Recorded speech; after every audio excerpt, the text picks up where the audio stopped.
el tiempo no da para mucho tampoco, respecto al profeta Ezequiel, ¿ya?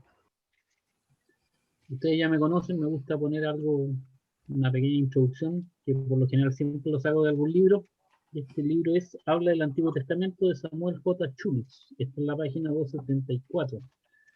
Y dice, Ezequiel estuvo profundamente implicado en los problemas de su generación, comenzando su ministerio como profeta en la víspera de la cautividad de Judá, 6 años antes de la destrucción de Jerusalén. No pudo escapar al desastre nacional. Estuvo asimismo viviendo con la aguda conciencia de la gravedad de la situación de su nación, conforme se aproximaba la crisis del terrible juicio de Dios. Su mensaje es específico, pertinente, y se concentró en las circunstancias con las que tuvieron que enfrentarse sus ciudadanos en el exilio. Cuando la destrucción de Jerusalén se hubo convertido en historia, volvió su atención a la futura esperanza de Israel como nación. Esta es una pequeña introducción, básicamente como para entender, digamos, al profeta, porque de hecho si ustedes toman su texto y la Biblia, bueno, parece que los 24 primeros capítulos solamente se dedica a los temas de la destrucción de Jerusalén. Y ya después de ahí en adelante empieza a tocar otros tópicos. Ahora, Ezequiel es un profeta del exilio, ¿ya? Jeremías, él anticipó lo que iba a ocurrir y se autoexilió en Egipto, desde donde se supone y se cree que él falleció y nunca más volvió a la tierra prometida. En cambio, Ezequiel, si bien es contemporáneo de Jeremías y también sacerdote, él tuvo que vivir este proceso. Probablemente él era un poco menor que Jeremías, pero también tiene la misma historia. ¿Se acuerdan que hicimos un cronograma con Jeremías desde el año 640, cuando empiezan todos estos reyes, desde Manasés hasta el último rey, ¿cierto? El cual, más que rey, es un gobernador en Jerusalén. Y Jeremías tiene también la misma trazabilidad dentro de ese cronograma, con la diferencia de un par de años. Él parte su ministerio no como profeta, sino que él es un sacerdote. Y él ya, de acuerdo a lo que dice el mismo texto, teniendo ya alrededor de 30 años, es cuando Dios lo llama el ministerio profético. Pero ese ministerio se empieza a desarrollar cuando él ya está fuera de lo que es la nación. Él ya está viviendo el exilio. Él hace mención a todos los temas de Jerusalén, seguramente como un recordatorio, un registro histórico, ya del cual él estaba tan tallado. Pero una vez que Dios empieza a hablar con él, obviamente la situación y su mensaje también empieza a cambiar. Entonces, ¿qué tenemos acá nosotros en el texto? Bueno, como siempre hemos hecho el análisis de su nombre, fortalecido por Dios, y se le conoce también como el atalaya de Dios, el hombre que avisa, el que avisa el peligro, ¿ya? Esa es como la visión de varios comentaristas respecto de Ezequiel, del hecho de él avisar, aun cuando él ya escribe cuando la ciudad y el pueblo ha caído, pero él anuncia lo que vendrá a futuro, parado en su presente, en su visión, en la situación que está, y hace una proyección al futuro. Así que eso también lo transforma a este profeta como en un atalaya, un hombre que está atento a todo lo que Dios va a decir para poder comunicarlo y que el pueblo se pueda salvar. En cuanto al mensaje, hay un tema que es recurrente a lo largo de todo el libro, que es la gloria de Dios. Y de hecho parte en el capítulo 1, si ustedes se dan cuenta, en los últimos versos, mencionando que lo que él está viendo es la gloria de Dios. Y esto es algo que se va repitiendo, ¿cierto? Al ir avanzando en su texto. ¿Y qué importancia tiene su mensaje? Que esta gloria de Dios que él percibe lo hace recordar el pasado de pecado, de desobediencia, mirar el presente de esclavitud, ¿cierto? De estando exiliado en una nación pagana, y lo lleva a anhelar el futuro, el cual le es prometido a través de las profecías que le son dadas desde parte de Dios. Entonces él tiene un recorrido que es transversal a toda la historia de Israel, si uno lo pudiera ver. Ahora, hay que considerar que el capítulo 1 de Ezequiel, para el mundo judío, era un libro prohibido. Nadie lo podía leer, ¿cierto? Nadie lo podía estudiar antes de tener 30 años, porque dentro del canon del Antiguo Testamento fue uno de los últimos libros en ser incorporados, el de Ezequiel, porque por su visión y por la forma de describir todo lo que menciona el capítulo 1, los eruditos del Talmud no eran muy adictos a asumir que el texto era original, sino que pensaban que él estaba casi delirando cuando él tuvo la visión, por eso no quisieron incluirlo. Pero al final, después de muchos estudios, fue incluido también el capítulo, con la salvedad, como les digo, que era un tema de estudio solamente para ya los mayores, para los adultos. Los jóvenes y los niños que tenían que recitar, obviamente, la ley, no les era permitido leer ese capítulo.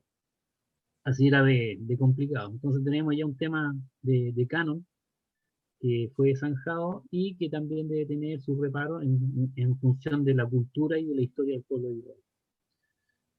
Por último, cuando vemos el enfoque en términos generales está orientado al pecado del género humano, porque si bien habla del pecado de Israel, de la nación, y no solamente del pueblo de Judá, sino de la nación completa de las 12 tribus, también habla del pecado del mundo entero. De hecho, se habla de que va a ser juzgado, ¿cierto? Todas las naciones. Entonces está hablando a nivel general, este texto, el libro, de este pecado que es transversal a cualquier raza, a cualquier género, a cualquier persona. Pero, pero lo importante y lo más trascendental de todo el libro de Ezequiel es que presenta al Cristo restaurador, el que vuelve a recomponer todo esto, ¿cierto?, que ha sido destruido por el pecado. Y de ahí, obviamente, cuando analicemos un poco también el bosquejo, nos vamos a dar cuenta cómo en este enfoque Ezequiel ve a Dios, ¿cierto?, en este plano, un plano restaurador, que empieza a restaurar todos los íconos de la fe judía, ¿ya? El templo, la ciudad y así tantas otras cosas. Entonces, es el enfoque en términos generales. Si uno quisiera resumir el libro, aunque bastante ambicioso, en una frase, estas dos frases calzarían bien, digamos, pero no de manera perfecta, porque si bien el libro es mucho más extenso. Es difícil conjugar 48 capítulos de la Biblia en dos frases, así que no hay que ser tampoco tan arrogante, pero sí nos da un acercamiento a los temas generales que nos presenta este libro. Este libro tiene algunas cosas bien peculiares, ¿ya? Por eso debemos tener algunas consideraciones previas para poder acercarnos al libro de Ezequiel. Y esas consideraciones es que este profeta tiene visiones de Dios. Y aquí hay un tema extraño. Porque si bien hay otros profetas que tuvieron una visión, por ejemplo Isaías tuvo una visión del trono alto y sublime de Dios, pero parece que Ezequiel vivía en las nubes, por decirlo de una forma jocosa, porque él tenía muchas visiones, siempre tenía muchas visiones. Entonces eso también lo hace que muchos entren a dudar de su calidad como profeta. Pero él tiene visiones y estas visiones son plasmadas. Y por eso es importante que cuando nosotros analicemos estas visiones, tengamos presente que Ezequiel está presentando a un Dios que está en otro reino. Estaba la cosmovisión para los judíos, para los israelitas, de que Dios era un Dios localista. Solamente actuaba dentro de los márgenes de lo que era la nación del pueblo de Dios. Si ellos estaban fuera de los límites, ellos se consideraban como que podían ser atacados por los dioses ajenos. Y eso es producto del sincretismo religioso, de la idolatría de las naciones paganas, que fue introducido obviamente por los reyes que no limitaron, digamos, el ejercicio del paganismo, sino que lo fomentaron. Entonces, aquí, este libro lo que está mostrando es a este Dios que actúa incluso fuera de los límites, dando a entender que Dios es soberano en cualquier parte y en cualquier lugar. Eso para tener claro, digamos, el tema de las visiones. Y que las visiones también son presentadas desde la cultura en la cual está viviendo el profeta. El profeta está en una nación pagana llena de idolatría, llena de imágenes, llena de cosas que él nunca antes vio. Entonces también Cuando él quiere mencionar, digamos, su mensaje, considera, digamos, a los oyentes para que no se desvíen, ¿ya? Que los ídolos y las imágenes que ellos ven son solamente algo pasajero, trascendente, y que este Dios también tiene cosas aún mejores y superiores que lo que ellos presentan. ¿Qué es lo bueno también de este libro? Que muestra un Dios cercano, que no está ajeno al pueblo de Dios. ¿Y cómo lo vemos? Porque hay una frase, que estoy leyendo ahí, no sé si saldrá en su texto de estudio, pero que si mal no recuerdo, hay 48 veces que se menciona hijo de hombre, dando a entender la cercanía de Dios con los hombres como hijos, como íntimos, como que tiene una relación estrecha este Dios con sus hijos. Por eso le habla de hijo de hombre, ¿ya? Y en algunos textos aparece quizá un poco más, puede sonar raro para nosotros, dice hijo de Adán, ¿ya? Y cuando habla de Adán, hay que entenderlo en su contexto, y Adán quiere decir género humano, hijo del género humano, ¿ya? Entonces, si bien las traducciones más tradicionales hablan de hijo de hombre, lo que está hablando es que está hablando Dios con una criatura creada por él y que es cercano como hijo. Pero, así como se ve cercano a este Dios, también hay que considerar que él pone límites, ¿ya? Al decirle hijo de hombre, también, si bien lo hace cercano, pero también le dice, este es tu lugar, ¿ya? Y de ahí nos damos cuenta de por qué tiene estas visiones Ezequiel tan extrañas y tan grandes, potentes y a lo mejor difíciles de entender, porque hay un límite. También hay un límite al entendimiento y a lo que el hombre pueda describir como lo que va a representar la presencia misma de Dios. Entonces, con estos temas hay que tener un poco de cuidado, ¿ya? Y de hecho, algunas personas que estudian de manera personal la Biblia, empiezan a buscarle interpretaciones particulares a estas visiones y por lo general entran más en errores que en aciertos. Por eso es que es importante ver este tema de las visiones. Y que lo que yo les mencionaba, las visiones que debemos considerar, que la mayoría de las visiones que tiene Ezequiel en sus relatos proféticos se explican dentro de la misma profecía. Entonces, cuando uno quiere explicar que esto parece tal cosa, por lo general lo único que tiene que hacer uno, ponerse inteligente y leer los últimos versos de la profecía. Y por lo general casi siempre dice, esta era la presencia de Dios o esta es la imagen de Dios. Siempre decir, lo que él trata de representar es lo que él entiende como que está frente a la majestuosidad de Dios vista de distintos aspectos.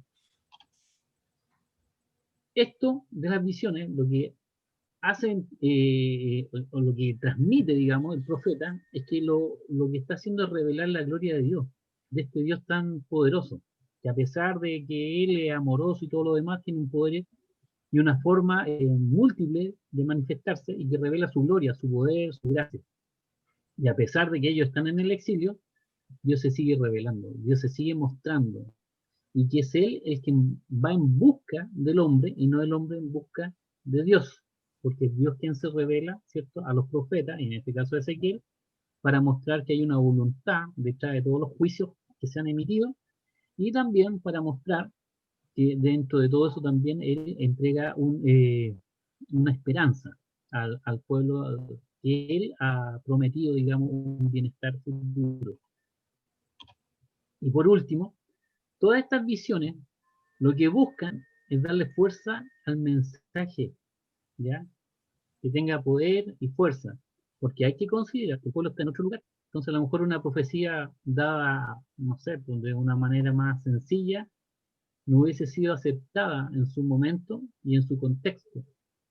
Por eso que es necesario un análisis ya un poco más estricto en lo que es hermenéutica y exégesis. Hay que ver que el mensaje que se presenta en Ezequiel toma fuerza a través de las visiones que él recibe, como que lo hacen más llamativo, que captura la atención, ¿cierto?, de su audiencia. Entonces, hay que tener estos dos aspectos como consideraciones al estudio del libro respecto de lo que es la visión de Dios y que son las visiones de Dios, ¿ya? para poder entenderlo y no desviarse del sentido original y de la línea que va trazando el escritor en todo su texto. ¿Alguna pregunta, alguna consulta, alguna observación, algo que quieran aportar?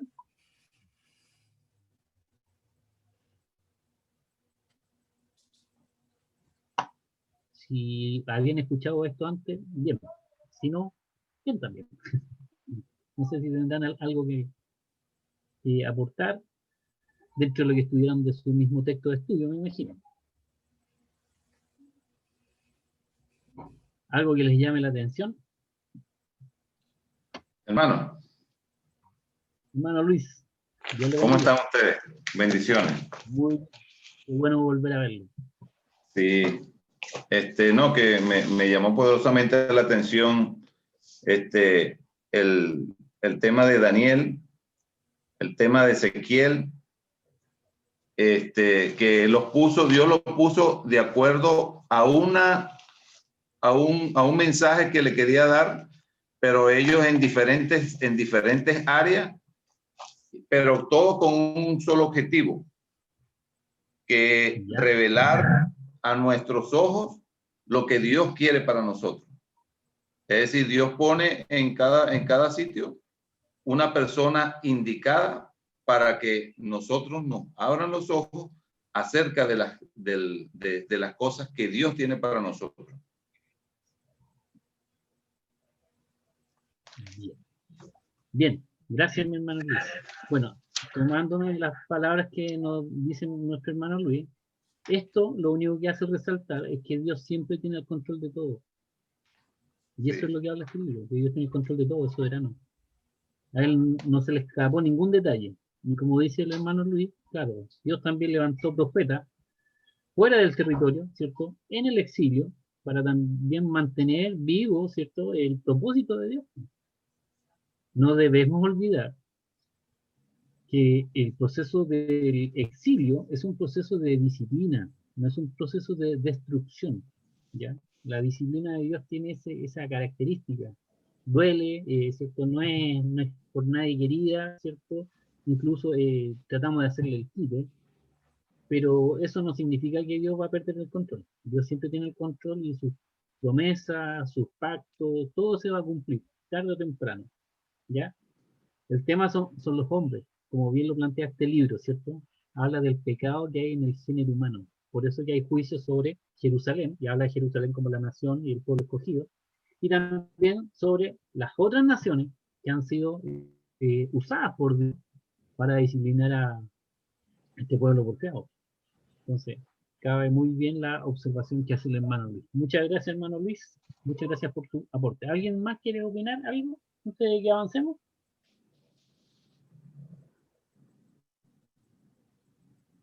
No, avanzamos entonces. Nos vamos a la siguiente lámina. Y aquí vamos a tener que entrar en una materia un poco más técnica, porque hay que analizar el texto. Este texto no es fácil de entender. De hecho, si ustedes buscan cualquier comentario, va a decir que el texto en sí es difícil de interpretar por el tema de las visiones y lo que se está dando, y lo que sí tiene de bueno es la cronología. Por eso, que cuando nosotros analicemos el texto de Ezequiel, lo que no podemos olvidar nunca es su contexto, bajo qué circunstancias, en cuál es el momento histórico en el cual escribe el profeta, ¿ya? Porque eso también nos va a llevar a entender un poco más, ¿cierto? Darle profundidad a nuestro estudio y considerar también el tema de que este profeta parece que es uno de los más ordenados, porque va escribiendo de manera cronológica y además va añadiendo fechas, algo que no era muy común dentro de los profetas. Creo que hay dos profetas más solamente que añaden fechas dentro de sus mensajes, pero acá es muy específico. Entonces lo importante de esto, que al hacer un análisis histórico de las profecías, también vamos viendo la evolución, ¿cierto?, de este proceso disciplinario que ejerció Dios con su pueblo. ¿Qué más? Debemos tener cuidado en este análisis del texto con las alegorías, ¿ya? ¿Alguien sabe qué es una alegoría?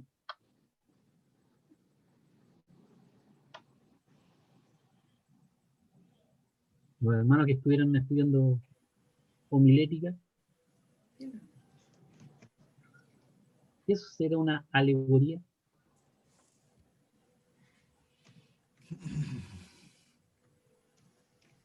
No sé cómo explicarlo.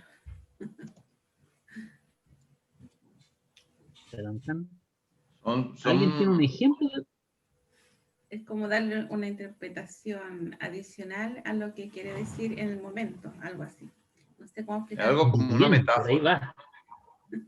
No, la alegoría no es una metáfora, ¿ya? Es un significado Está dentro de simbólico. las figuras literarias, pero la alegoría, mire, yo lo entendí así cuando me lo explicaron, es cuando uno toma un texto de la Biblia y dice, esto que está aquí significa tal cosa, ¿ya? Y en el fondo no significa eso. Y esto es un grave problema en el ámbito de los predicadores.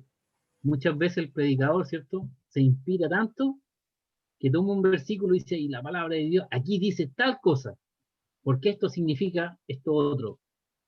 Y ahí, en algunos casos, no siempre, hierran, ¿cierto? Se equivocan. Por ejemplo, por poner un caso, supongamos que estamos predicando de Juan y el paralítico de Bethesda, ¿ya? Y empieza a hablar del paralítico y alguien dice, bueno, y aquí donde se menciona que el hombre era paralítico, esto significa que es la condición de la nación de Israel. Por ejemplo, eso es una alegoría, ¿ya? Y en el fondo el texto lo único que está diciendo es que la persona era paralítica. No hay que agregarle nada. Es simplemente un paralítico y que Dios lo sana, ¿ya? Entonces cuando yo le agrego algo, esto es una alegoría. ¿Por qué hay que tener cuidado con este tema? Porque en las visiones que tiene Ezequiel, dice, yo vi tal cosa, vi esto, vi lo otro, y ve cosas rarísimas. Es más, podríamos reírnos a lo mejor un rato o encontrarle un sentido muy lógico a alguna de las visiones. Por ejemplo, cuando dice que ve algo que tiene 4 caras, que se mueve sobre 4 esferas, unas para adelante, otras para atrás, y uno dice, ¿qué será? Y uno trata de darle una interpretación. Y hay algunos que en algunas profecías que yo sé que ya las leyeron, van a decir, sí, lo que está describiendo es un helicóptero. ¿Ya? Pero resulta, y en esos tiempos en Babilonia no había un helicóptero. Entonces, ¿cómo pudo haber pensado en algo tan raro? Entonces, eso es hacer alegorías. Y en eso hay que tener cuidado porque hay cosas que sí describe el profeta, dice, lo que yo estoy viendo es tal cosa. Y ahí en la profecía hay que tener cuidado. Hermano Luis. Lo que veía Daniel, lo que veía Daniel e interpretaba no era una alegoría. Exacto. Entonces, por ejemplo, ¿por qué aquí apunto yo con la alegoría? ¿Qué pasa si ustedes tienen que predicar el libro de Ezequiel y una de sus profecías? Es fácil caer en que uno, ¿cierto?, lo interprete de manera alegórica. Y ahí nos equivocamos. Ese es el tema. Entonces hay que tener cuidado, ¿cierto?, con la alegoría que va presentando el texto.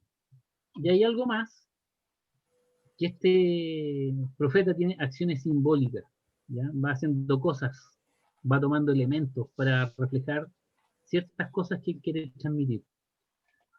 Una de las cosas simpáticas, por ejemplo, que uno también ve en el Nuevo Testamento, es, por ejemplo, cuando hay una persona que le profetiza a Pablo, dice, y de esta manera va a haber un hombre que va a ser, ¿cierto?, amarrado y llevado a Roma.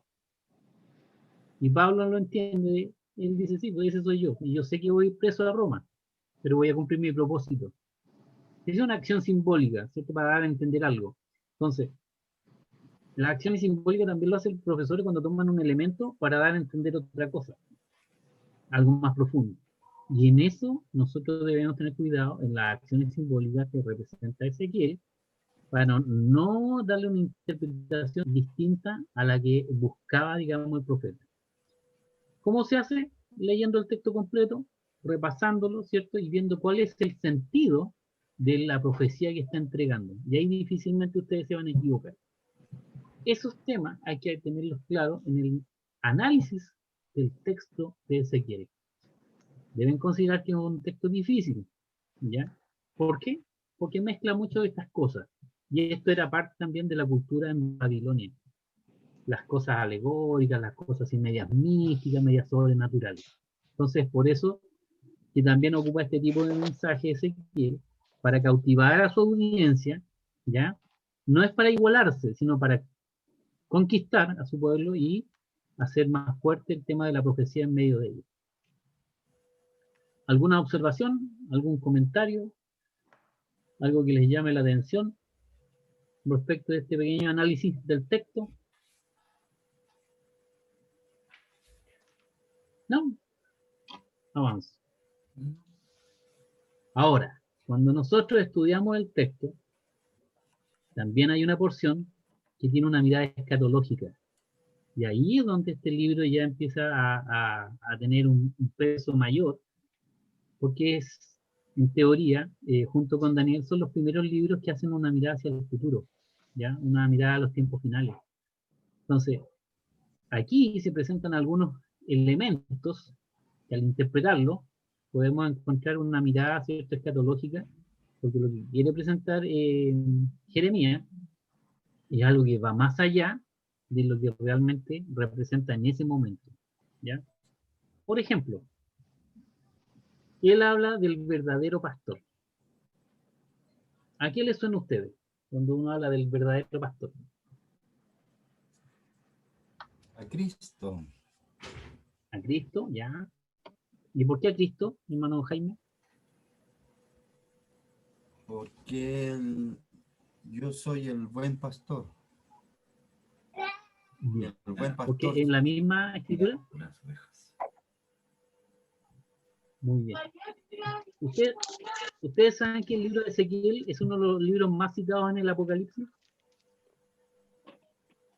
¿Sabían?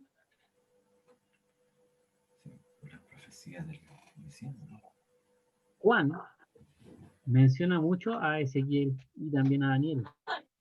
Por eso cuando él habla de Ezequiel, habla del verdadero pastor, él pone un ejemplo de los buenos pastores de Israel y los malos pastores. ¿Por qué? Porque los malos pastores de Israel, ¿a qué llevaron a la nación? A la ruina. Muy bien, hermano, a la ruina. A la Y por eso que destrucción. la mirada escatológica, la mirada hacia el futuro, habla que Jehová es el buen pastor. Entonces, aquí pone una comparación. Compárense los malos pastores con el buen pastor. Entonces dice, ¿quién es el buen pastor? Yahvé o Jehová. Bueno, nosotros ya entendemos que es Cristo el Señor, pero miremoslo desde la perspectiva solamente del libro. Entonces, esta es una mirada escatológica y eso es lo importante y obviamente que le da un valor aún mucho más potente a la narrativa de Ezequiel. El tema que él toma, tema histórico, va teniendo visiones, pero también de sus visiones hace una proyección hacia el futuro perfecto, ¿ya? Y ese futuro perfecto parte con un buen pastor, con un buen Dios que él va a cuidar a su oveja. ¿Qué más habla en una visión escatológica?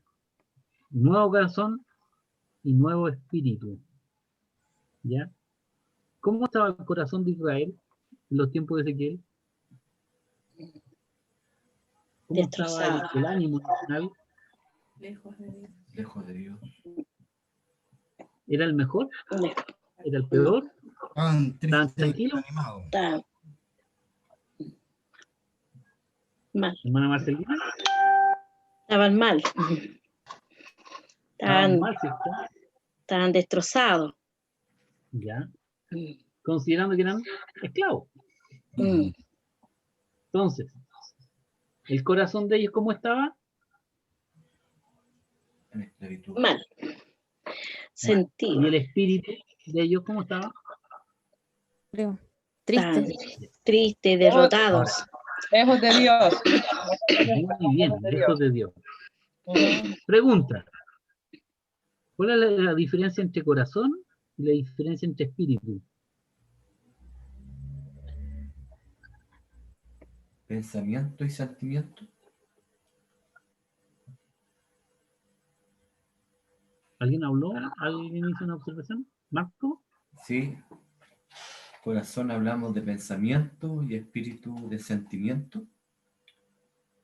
¿O no? Bien. Entonces, si una persona está pensando mal y tiene malas emociones, ¿cómo está? Vale. Mal.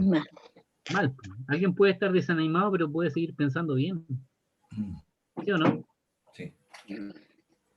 Pero aquí cuando las dos cosas están mal, va a redundar, ¿cierto?, en la salud física. En toda la persona. Y aquí lo que encontramos es una nación que tiene un problema en su corazón, en su forma de pensar. ¿Se acuerdan lo que decían los falsos profetas en el tiempo de Jeremías? ¿Se acuerdan o no? Que esto iba a durar poquito, 2 años. Claro, bien, hermano Jaime. 2 añitos nomás y de vuelta, a gozar, a gozar. ¿Qué le decía Jeremías? No, 70 señores, no años. se engañen. Sí, pues. 70. Ahora, consideremos a Ezequiel, pues. Y ya empieza él a profetizar y él dice, bueno, el corazón parece que los 2 años pasaron. Sí. ¿Qué ocurrirá? ¿Cómo está el corazón? ¿Cómo está la manera de pensar? ¿No le estará dando vueltas en la mente? ¿Que realmente era cierto lo que les dijo Jeremías? ¿Y cómo está el ánimo? El salmo, hay un salmo que lo refleja, ¿no es cierto? O no sé si un salmo, la Sí. escritura cuando dicen, nos pedían que cantáramos, ¿y cómo vamos a cantar?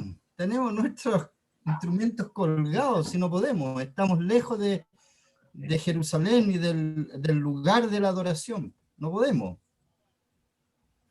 Excelente, No entendían que Dios estaba con ellos en todo lugar. excelente. Bien, hermano Jaime, muy, pero muy buena la aplicación. Porque los que escribieron ese salmo lo escribieron a la orilla de un río, Sí, ¿cierto? Babilonia. sí. Era donde vivía Ezequiel. Entonces, se dice que las arpas estaban colgadas en los sauces, porque ellos no querían cantar. ¿Y qué les dice el profeta? Canten. Ese es el consejo, canten. Sí. Están lejos, pero canten. Y el dicho dice, quien canta, su mal espanta. Con mal espanta. Parece que tenía sentido, ¿ya? Porque los quería hacer pensar de otra manera. Entonces, la condición del pueblo obviamente no era la mejor. ¿Por qué? Porque ellos sabían que habían abandonado el pacto y estaban sufriendo las consecuencias. ¿Se acuerdan de las condiciones del pacto? Si ellos se mantenían en el pacto, Sí, Dios le iba a dar todo un la capítulo bendición. ahí, si no recuerdan, Deuteronomio capítulo 28, todas las bendiciones y la obediencia al pacto, obediencia al pacto. ¿Y qué pasa si no obedecían al pacto? Después decía que iban a ser llevados a esclavos, que iban a ser sometidos, que iban a ser pobres, iban a perder a la familia. Entonces, eso es lo que tienen en la mente. Por eso que Dios levanta a un Ezequiel para cambiar este nuevo corazón, un nuevo espíritu. Pero ahora viene la mirada escatológica. Esta mirada va más allá. Y dice que hará un nuevo pacto. Y en el nuevo pacto, ¿quién mejorará entonces? ¿Qué era lo que estaba malo? La relación con Dios.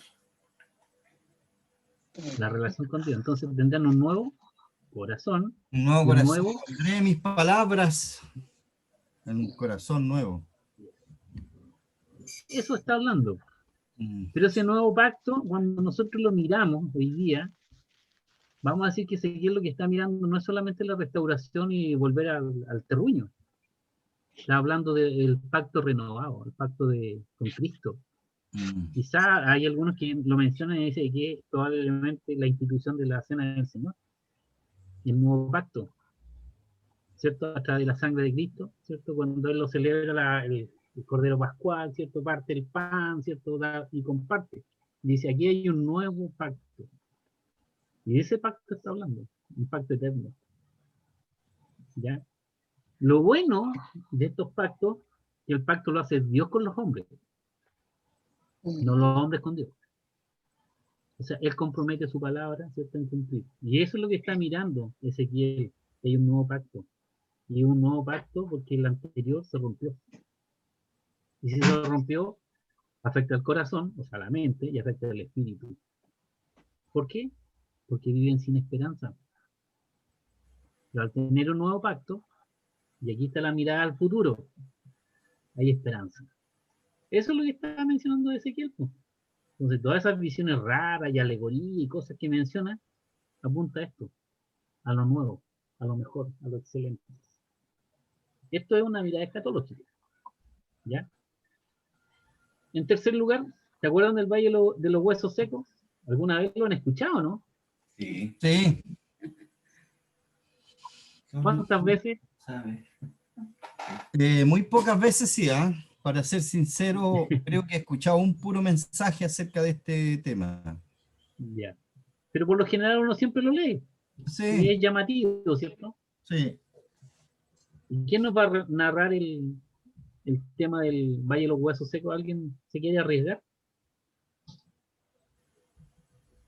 ¿Hacer un resumen cortito? Se supone que Israel va a ser renovado. Ya. Pero vamos al texto, más o menos. ¿Qué nos dice el texto? Así, parafraseando un poco, haciendo un poco más. Hagamos cuenta que estamos leyendo la Biblia. Y lo vamos a parafrasear.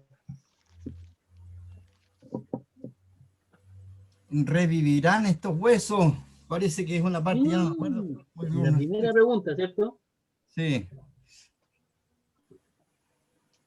¿Y qué dice el hombre de la visión? ¿Cuál es la respuesta de Ezequiel cuando le hace la pregunta, ¿y estos huesos que están aquí podrán vivir? Solo Tú lo tú, sabes. Señor, lo sabes. Señor Ya, Jehová. y esa es la mejor respuesta, ¿no? Entregarle la respuesta a Dios lo mejor. Mm. Tú lo sabes todo. Está claro que Dios lo puede resolver, pero dice que la respuesta no es de él, la respuesta es de Dios. Y eso es lo que estaba hablando de este Valle de los Huesos Secos, estaba haciendo mención a la condición espiritual, ¿cierto? De la nación. ¿Cuál es la condición? Y él saca esto es una radiografía, para que lo tengan claro. Ustedes dicen, el Valle de Huesos Secos, la radiografía, ¿cierto? De los huesos de Israel. ¿Cómo están? Mal, súper mal. Están perdidos, no hay mucho que hacer. Pero la mirada futura, ¿a qué apunta? Al nuevo rey, el que va a levantar los huesos. Esa es la mirada escatológica. ¿Ya? ¿Quién es el que se levantó entre medio de los muertos? Jesucristo. Por su propio poder. ¿Cierto? Cristo. ¿Y quién más se va a levantar de los muertos? Los creyentes en Cristo. Ya. Y eso no es una mirada escatológica. Sí, pues. De eso se trata. Eso es cuando va una mirada hacia el futuro, ¿cierto? Nosotros creemos y tenemos la convicción que cuando el Señor nos llame, si estamos muertos, nos vamos a levantar. Y van a rejuvenecer esos huesos, ¿cierto? Y a lo mejor se van a ver transformados en polvo, quién sabe. O a lo mejor el Señor viene en estos días, no tengo idea. Pero apunta al nuevo rey. Porque si se dan cuenta, habla del Jehová el buen pastor, el nuevo pacto, y el nuevo pacto nos lleva al nuevo rey. Y por último, el último punto a tocar en esta mirada escatológica, si no recuerdo, es el restablecimiento del culto. ¿Ya? ¿Han leído ustedes cuando Ezequiel está mirando el templo y empieza a medirlo? ¿Han leído esa parte de Ezequiel? ¿Quién dijo yo? Profe, ¿Sí, hermano Luis? el Valle de los Huesos Secos trata es de la restauración de Israel, pero en un tiempo futuro. Sí. Pero esa restauración es levantar a los muertos, ¿cierto? Y Sí. la mirada escatológica, más a futuro, más al hecho de que Cristo ya vino y pagó nuestros pecados, es a la resurrección de todos los que han creído en el Señor. Eso es mirarlo más allá. O sea, tiene varias miradas. La mirada del momento histórico que menciona Ezequiel, la mirada hacia la cruz de Cristo y la mirada después de la cruz de Cristo. Cuando hablamos Ya. de la escatología, hablamos de los tiempos finales. Los muertos se van a levantar. A eso apunto. Entonces, Ahora. perdón. Cuando nosotros hablamos del restablecimiento del culto, ¿qué les preguntaba yo? ¿Ustedes han echado un vistazo a las medidas del templo que da Ezequiel? Por alguna rara coincidencia le ha llamado, digamos, cuando empieza a medir, ¿cierto, Ezequiel, las medidas del nuevo templo?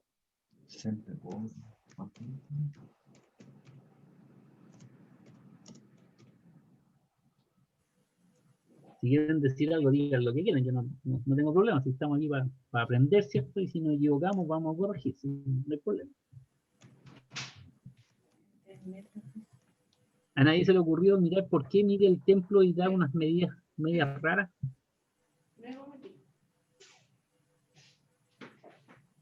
Bueno, si ustedes comparan las medidas que tiene Ezequiel para el nuevo templo y las llevan al Pentateuco, cuando son dadas las instrucciones para construir el tabernáculo de Dios, Es la misma. el tabernáculo del Antiguo Testamento es una alpargata al lado del nuevo templo que es Ezequiel. Es chiquitito. Porque Entonces, aquel ¿qué era representará portátil. eso? Ah, hermano. Sí, Porque era Sí, era portátil. portátil, pero- Tenían que armarlo y desarmarlo cada cierto momento. ya, pero aquí estamos hablando ahora del templo, ¿cierto? El tabernáculo se transformó en templo. Ya. Y este templo ahora es descolosal, tiene unas medidas gigantescas. ¿Por qué será? Hagan una, ¿cómo se llama?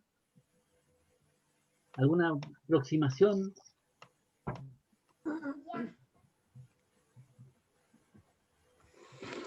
¿Será, ¿Qué se le ocurre? hermano, acá, será porque está contemplando toda la humanidad, la raza que Jesucristo salva? Va para allá, muy bien. Va al hecho de la plenitud, de un templo pleno, grande, donde caben todos. Por eso queda unas dimensiones tan, disculpen, unas dimensiones tan grandes. ¿Ya? A lo que apunta a eso. A eso está apelando, ¿cierto? A un volumen sobrenatural de este restablecimiento del culto, porque el templo anterior fue demolido. ¿Qué hizo Nabucodonosor cuando mandó a los últimos exiliados a Babilonia? ¿Qué pasó con el templo? Lo destruyó y se llevó las cosas. Ya. Entonces, este restablecimiento del culto nos habla de la edad mesiánica. Por eso que las dimensiones son gigantescas, son descolosales, porque este restablecimiento, este nuevo templo, más bien habla de la restauración a través de Cristo, ¿ya? De un culto perfecto. Y esto lo podemos encontrar, ¿cierto?, en el Nuevo Testamento si leemos el libro de Hebreo. Creo que el libro de Hebreo lo interpreta muy bien esto, cuando habla que tenemos un gran sumo sacerdote que es capaz de compadecerse de todas nuestras debilidades, porque Él asumió toda nuestra humanidad. Entonces el culto que Él hace es perfecto. Y habla de eso. De, estando ya en la presencia del Señor, ¿cierto? En esta nueva Jerusalén, si podríamos llamarlo, que no vamos a necesitar del culto ritual, del ejercicio, del sacrificio, sino que lo que nos está hablando, que ahora va a haber una comunión perfecta, ¿ya? Que todo lo que fue rudimento va a pasar y ahora va a entrar en el tema de la comunión perfecta. Y eso va a ocurrir en la edad mesiánica, cuando Cristo reine. Entonces, estos temas, aquí hemos tomado 4 temas, son parte de la escatología que habla Ezequiel de los tiempos futuros. Y esto ya es nuevo, porque esto no es parte de la literatura hebrea. Esto es literatura babilónica. Los babilonios siempre hablan de estos tiempos apocalípticos, tiempos del final. De hecho, el tema del Mesías ya es un tema que se introduce con los profetas del exilio, porque no había dentro de la concepción de los judíos un Mesías, un Salvador, un ungido que viniera a salvar y restaurar. Ellos creían en Dios, pero no tenían la idea todavía, había sido desarrollada. Y estos temas son planteados en Ezequiel. Y ahora, ¿quién es contemporáneo de Ezequiel? Es Daniel. Y el libro de Daniel tiene 6 capítulos que son solamente historia y 6 capítulos que son 100% escatología. ¿Será coincidencia que los dos hablen y tengan una postura escatológica, ¿cierto? Entren en esta literatura apocalíptica? ¿O será porque es parte del contexto en el cual ellos están insertos? Parte del contexto histórico. Eso era parte del contexto histórico que ellos vivieron. Muy bien, bien Raquel. Por eso en el análisis inicial que mencionamos es importante ver el contexto, ¿ya? Ahora, que nosotros creemos que estas cosas van a suceder, gloria a Dios, pues, lo creemos, ¿ya? Pero ellos también tomaron parte de la cultura de su momento para plasmar las ideas y la revelación de las visiones que Dios les daba para que fueran mucho más potentes en medio del pueblo que Pero estaba conéctate, viviendo en esclavitud. el otro. De eso se trata. Dile a Luis. ¿Cómo vamos? ¿Están cansados con tanta herejía que les he dicho? Profesor, Cuénteme. cuando usted habla del templo, ¿es el mismo ese templo que hablan, es Ageo, Zacarías, Daniel, que quieren reconstruir el templo? ¿O es Ya, cuando hablamos de este templo tenemos que pensar solamente en Daniel junto a Ezequiel, porque ellos son de esta cultura apocalíptica. Cuando Ya. hablan de los otros reconstructores como Ageo, ellos hablan del edificio físico, de lo que hay que construir, porque hablan de la identidad de Israel. Ellos apuntan a la identidad, tener un centro social, ¿ya? Por ejemplo, para que me entiendan, todas las plazas de armas de Chile, por lo general, no voy a decir todas, pero por lo general, uno encuentra casi lo mismo. Está el correo o las oficinas gubernamentales principales y hay una iglesia. ¿Ya? Porque eso marcaba la identidad del pueblo español cuando ellos fundaron las ciudades. Y ese principio es tan viejo como los judíos, porque los judíos, ellos hacían sentir su identidad como nación, porque tenían un templo donde en ese templo estaba el Espíritu de Dios. Y es por eso que se rompe también la cohesión del pueblo de Israel cuando el primer gobernador, si podemos llamar el rey de Israel, una vez que se divide en las 12 tribus, lo que manda a hacer es un lugar de culto fuera de Jerusalén, para evitar que la gente se le arranque, ¿cierto? Y para mantener una pseudo identidad para el pueblo que quiere gobernar. Ese es el tema. Entonces aquí, cuando hablamos de estos dos tipos de templos, hablamos del templo espiritual, ¿cierto? A lo que apunta Ezequiel, Daniel y todo lo que es la escatología, un templo que reúne, digamos, el alma viva del Espíritu de Dios, y en el otro caso es la reconstrucción de edificios, y lo que quieren es validar la identidad de una nación. Son cosas distintas. No sé si me queda claro, mi hermana Marcela. Sí. ¿Ya? Gracias. Ahora, Gracias. Hermano Moisés. uno no puede decir que al predicarlo lo explique de una forma y también como ejemplo pueda servir, pero no hay que torcer los versículos para poder expresar una verdad. Eso es lo único. ¿Quién se ¿Alguna refiere? consulta? Sí, hermano Moisés, cuando Sí. Ezequiel describe el templo y, o sea, la dimensión y todo, después al final describe la gloria de Dios que iba a estar en aquel lugar. Pero se le presenta un varón y dice, aquí voy a estar yo y voy a gobernar sobre Israel. ¿Ese varón se refiere a Jesucristo o todavía no? Ahora todavía. Ya, mira. Cuando analizamos el texto, lo que nosotros debemos considerar cómo lo ve la persona que recibe el mensaje. ¿Ya? Porque de repente hablan de varones en el sentido como mensajeros. Sí. Y cuando hablan de mensajeros, nosotros estamos pensando en ángeles. Porque el sinónimo de ángel es mensajero. ¿No? Y esos mensajeros tenían figura humana. ¿Ya? Entonces, la diferencia está cuando uno percibe o lee estas visiones y ve que el profeta se inclina. Si el profeta se inclina y le adora, quiere decir que es Dios. ¿Ya? Si pone una barrera de separación porque está dando a entender que él no puede estar ahí porque es santo, pero lo invitaron como de observador, también da a entender que es la presencia de Dios lo que está ahí. Por eso que hay que analizarlo dentro del contexto de lo que tú estás leyendo específico. ¿Ya? Porque en algunos casos, bien puntuales, cuando hay personas que intentan adorar dentro de los textos bíblicos, y la misma persona dice, no, yo soy igual que tú. No, yo soy un mensajero, yo no soy Dios. Porque hay uno solo al cual se le presta adoración. Entonces, bajo ese contexto, nosotros sabemos a quién le está hablando. Ahora, dentro de las visiones que tiene Ezequiel, por lo general, no voy a decir todo porque no me quiero equivocar, pero por lo general, casi siempre en los últimos versículos dice que lo que es. Y dice, esta es la presencia de Dios. Entonces yo diré, si es la presencia de Dios, es Dios el que estaba ahí. Entonces te lo voy a dejar de tarea a ti. ¿Qué dice tu texto? ¿Cuál es el que estás leyendo? ¿Lo tienes ahí a mano?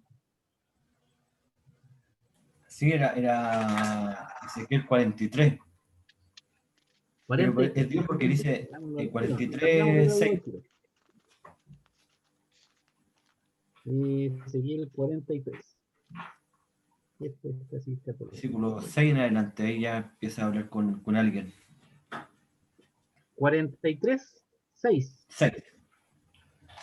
Y oía uno que hablaba desde la casa y un varón estaba junto a mí. Me dijo, hijo de hombre, ¿qué les dije yo al principio? Que Dios se ¿Cuántas veces se relacionaba, repite Que hijo Dios de hablaba hombre? así. Dios hablaba así. Se está diciendo, eres hijo, pero estoy poniendo un límite. Yo soy Dios, hijo de hombre. Este es el lugar de mi trono. Bueno, está claro. El lugar donde posaré las plantas de mis pies, en el cual habitaré entre los hijos de Israel para siempre, y nunca más profanarán la casa de Israel mi santo nombre, ni ellos ni sus reyes, con sus fornicaciones, ni con los cuerpos muertos de sus reyes en sus lugares altos. ¿Quién está hablando? Dios. Dios. Sí. ¿Cierto?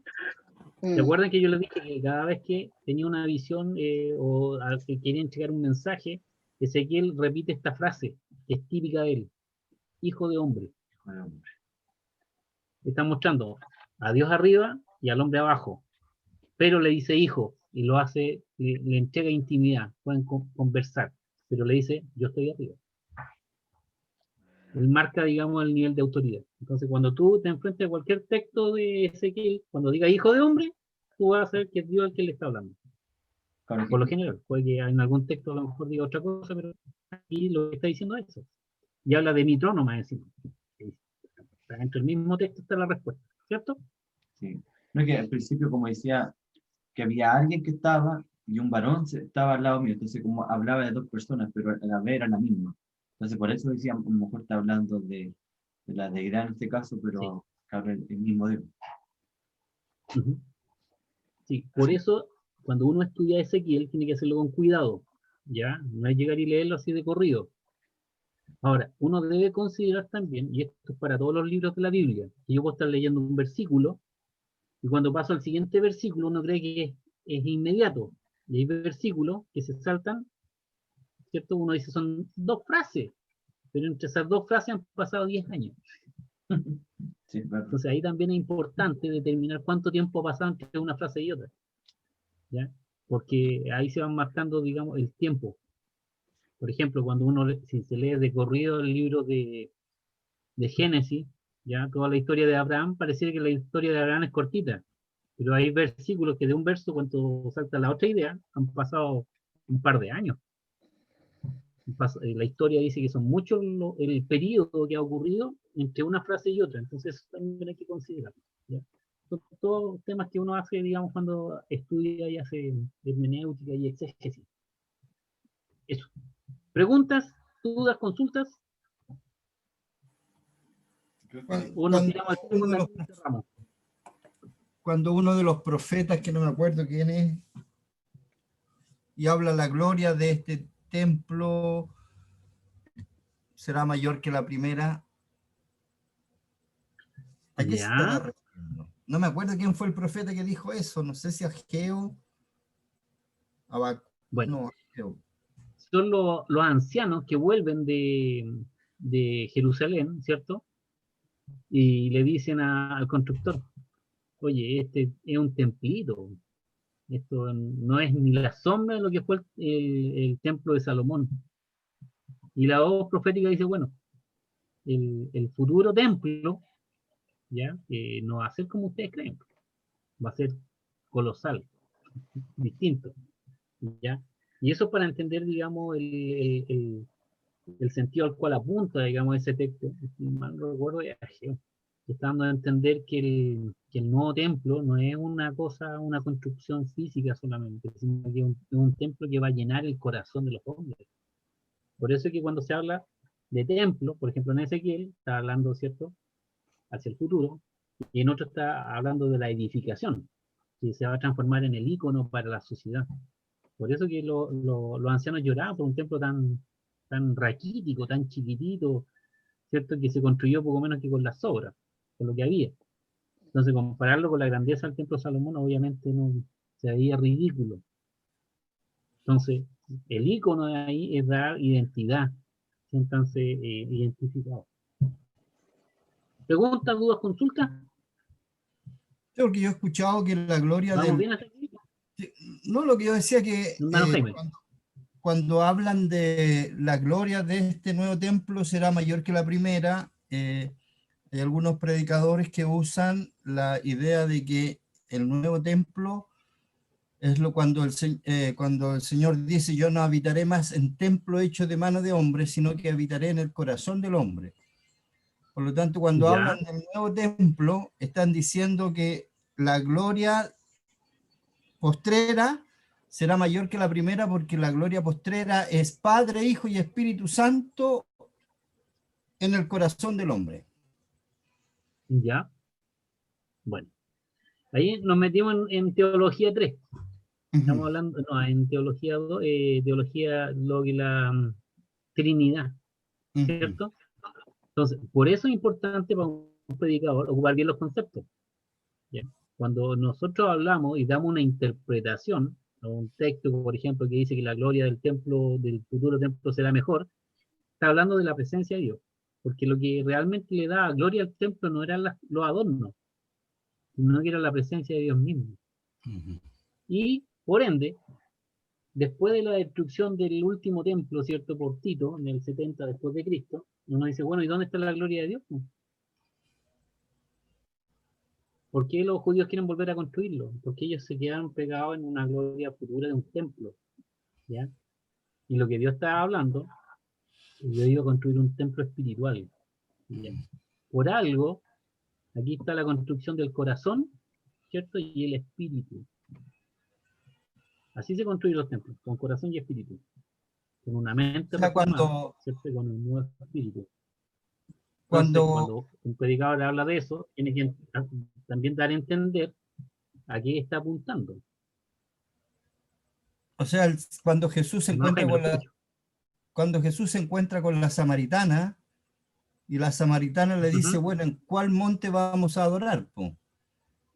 Porque se supone que el templo en Jerusalén está en un monte y ellos también tenían su monte. Y el Señor le dice, ni en este ni en este otro, porque lo que Dios busca son adoradores que le adoren en espíritu y en verdad. O sea Cuando habla que... en espíritu, está hablando de la parte interna, ¿cierto? Y en verdad está hablando del hecho de la razón. Sí. O sea, está claro que el nuevo templo, el templo que Dios es el cuerpo de Cristo, Cristo mismo. Y nosotros de ahí nos hacemos la promesa que Dios nos ha dado su espíritu y Él viene a morar en nosotros. Profesor. ¿Sí, mi hermana Marcelina? Entonces hay templo espiritual y templo material. Sí, pues hay que diferenciarlo dependiendo de lo que está hablando el profeta. Si el profeta está hablando de un edificio, es un edificio, ¿no? Pero si está hablando en el tema espiritual, de una nueva manera de pensar y de un nuevo espíritu, está hablando de un templo netamente espiritual. Ahora, por lo general, casi todos los predicadores llegan a la misma conclusión cuando habla de que Dios va a levantar un nuevo templo y va a ser hecho en las personas. Sí, está bien, pero tiene que explicarlo. El predicador tiene que hacer esa mención, no es llegar y tirar las palabras, porque cuando uno predica, en parte exhorta y en parte educa. Entonces, cuando uno escucha a un buen predicador y tiene algún concepto, tiene que explicarlo. Y eso es parte de homilética. ¿Ya?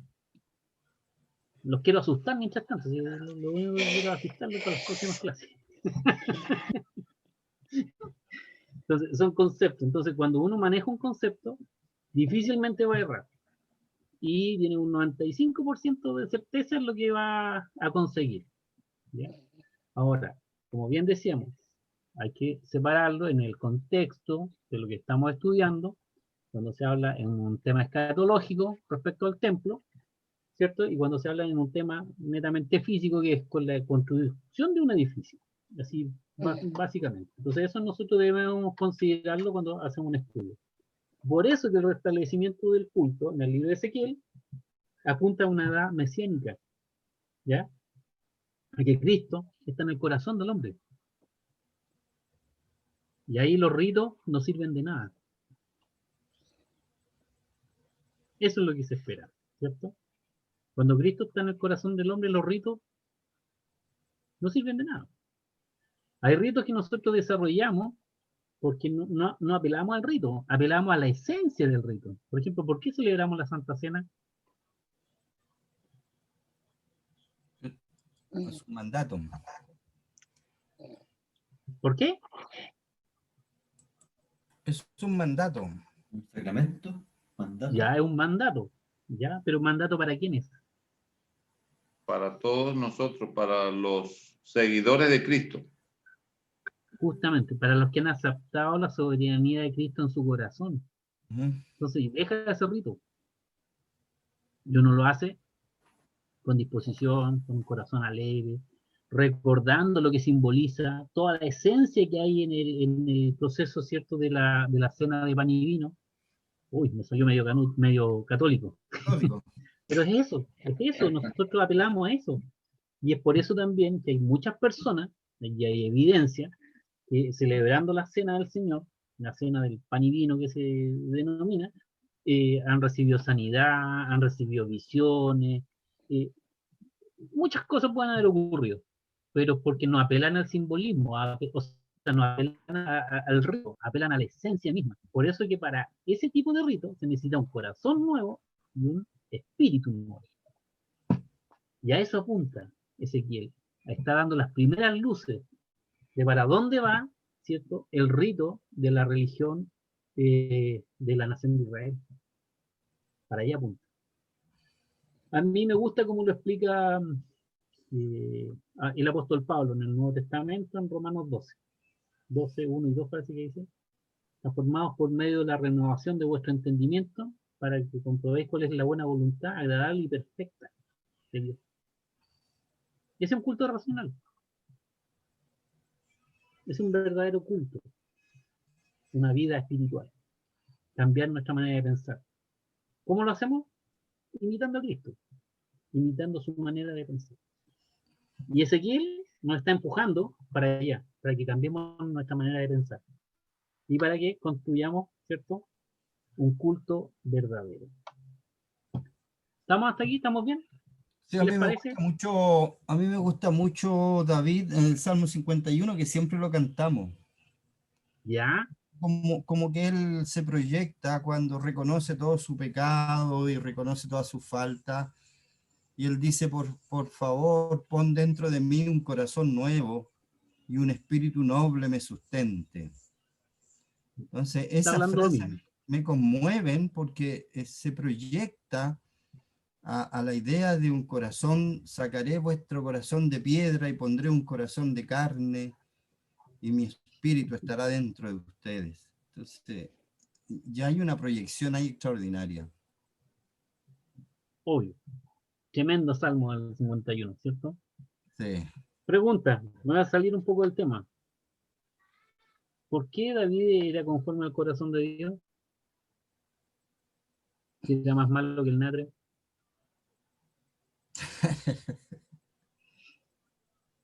Que contesten otros. Que él se arrepentía de corazón. Porque era capaz de humillarse muy bien, mi hermano Luis. Eso era. Sí. Era capaz de humillarse. Y reconocer que el pecado era de él. ¿Cuál fue el pecado de Adán y de Eva? No reconocer su falta. La desobediencia. Eva, sí, La Eva, ¿a quién le echó la desobediencia. culpa? ¿A quién le echó la culpa a Eva? A la serpiente. La serpiente, sí. ¿Y Adán, a quién le echó la culpa? A la A, mujer. a Eva. A la serpiente, A Eva. que digo, a la esposa. No, mentira. La Biblia no dice eso. La mujer Ah, los pillé, ¿ah? Los pillé. La ¿Le mujer que echó la me culpa a dijo. Dios? ¿Le echó la culpa a Dios? sí, por la mujer que tú me diste. La mujer que tú me diste, le dijo. Sí. Ah, ahí las La que mató, tú pues el pecado. Ese pecado vale por dos. Así que las mujeres defiéndanse, ¿ya? Ustedes le echaron la culpa a la serpiente, pero el tontorrón de Adán le echó la culpa a Dios. Pues. Ese sí que es eso. Eso es no tener una mente fresca. Ay, disculpa, El Porque era hombre. Bien, cerramos este momento, ¿cierto? De repaso por la Biblia. Hasta aquí vamos bien. Entonces, cuando nosotros analizamos al profeta Ezequiel, tenemos que hacer este análisis de contexto, ¿cierto? Ver en qué momento ocurrió, vemos las fechas, vemos todo eso, diferenciar bien las alegorías, ¿cierto? Y diferenciar bien las acciones simbólicas. Las acciones simbólicas porque quieren dar a entender algo. Y la alegoría, porque también hay algo que está ahí que no tiene que cambiar, siempre hacer lo mismo. Cuanto a la mirada escatológica, estoy repitiendo, Ezequiel lo que está mirando, ¿cierto? Lo que se le revela a él es que todas estas cosas que Dios está haciendo como disciplina van mucho más allá de lo que ellos creen. Tienen una proyección eterna. Ese es el valor que tiene Ezequiel. Le está dando un valor eterno a todas estas cosas. Avanzo. Y estamos por finalizar. Cuando nosotros analizamos el bosquejo del comentario bíblico siglo XXI, solamente yo dejo los títulos por si acaso, ¿eh? Porque si no serían como 2 páginas. Encontramos en la primera división que hace el comentario, siglo XXI, la comisión de Ezequiel, ¿cierto? Aquí es llamado, aquí lo mandó el Señor. Después habla de la advertencia sobre la inminente destrucción de Jerusalén, que hasta el capítulo 24. Lo único que habla es que Jerusalén va a ser destruida, bueno, y él lo ve. ¿Por qué él lo menciona? Porque si bien su ministerio parte como profeta en el exilio, pero él vivió y comprobó las profecías que salieron de la boca de Jeremías. Entonces él lo vuelve para dar peso a lo que después, más adelante, va a mencionar. Después habla de las profecías contra las naciones vecinas, contra todos los que hicieron maldades. Después empieza profecías contra Tiro. Y después ya aquí en el capítulo 28, 20 en adelante, profecías contra Sidón. Después los oráculos egipcios. Fíjense, son todos los que estuvieron en contra de la nación, los que tuvieron sitiado a Jerusalén, los que van a caer en las manos del vengador. Después alcance de la responsabilidad. Le está diciendo, en todo esto, ¿qué responsabilidad tuvieron ustedes? Y en ese caso también se predica el mismo profeta Ezequiel. Todos tuvimos responsabilidad. O sea, no hay ninguno bueno. Ezequiel recupera su ala, había quedado mudo, ¿ya? Y vuelve a hablar. Y habla de las posesiones ilegales de Israel. Esto habla de las maldades nomás de los israelitas. Y al final, profecías de restauración, del 34 al 48. Habla de cómo va a ser restaurado Israel. De esto es lo que están mencionando. Esto es un bosquejo bien sintético, y yo sé que todo lo que hay entre medio tiene hartos temas adicionales, pero para poder alcanzar a verlo. ¿Y qué nos dice el otro comentario? Que tengo yo en un librito chiquitito que es más práctico. Es súper largo. El bosquejo guía práctica para entender a los profetas de la Biblia dice: 1. Reconocer que Dios destruirá Jerusalén. Del 1 al 24. Ah, me comí los textos, la separación. Después dice: reconocer que Dios destruirá a las naciones. Y por último, reconocer que Dios restaurará a Israel. Según este bosquejo, lo único que está diciendo Ezequiel es que hay que reconocer que Dios es Dios. ¿Dónde? Allá, pues, en Babilonia. Le voy a agregar los versículos que no los puse. Me equivoqué. Y ahí me voy a azotar, me voy a pegar un par de latigazos por leso para mandárselos con los versículos. Pero eso es a grandes rasgos. Pero Pueden ahí está encontrar, arriba. incluso en el comentario de la Biblia MacArthur, MacArthur separa en 4 grandes bloques el libro de Ezequiel. Y así pueden encontrar las divisiones más sintéticas, pero en el fondo todos dicen lo mismo.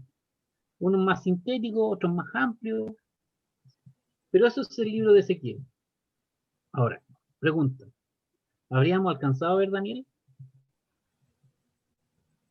No. No es cierto. Sí, ese es el tema. Tampoco habríamos alcanzado a hacer el ensayo. No, ahí hubiese tenido que haber puesto puros 2 nomás, qué pena. Demos gracias a Daniel entonces. Ya, chiquillos, hasta aquí Gracias. hemos cerrado el ciclo para hacer un pequeño un acercamiento. Esto es un acercamiento solamente al libro de Ezequiel, ¿ya? Porque si se ponen a estudiar el libro de Ezequiel pueden estar un mes estudiando el libro si lo quieren ir